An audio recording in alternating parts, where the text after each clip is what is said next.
Ada dua jenis penyesalan oleh penyimpan emas. Yang pertama, menyesal beli emas semas mahal.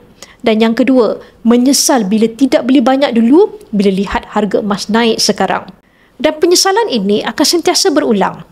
Sebab itu anda tidak perlu bertangguh untuk membeli emas.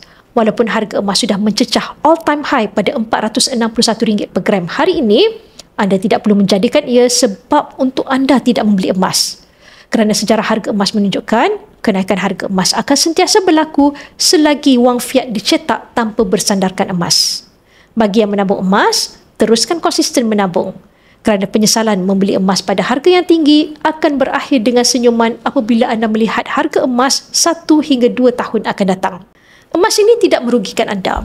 Yang rugi hanya buat yang tidak menyimpan emas. Jadi mulakan tabungan emas secepat mungkin. Caranya, anda boleh rujuk pin video saya untuk 5 langkah daftar akaun Public Gold dan saya akan bimbing anda dalam langkah-langkah simpanan emas yang terbaik untuk anda.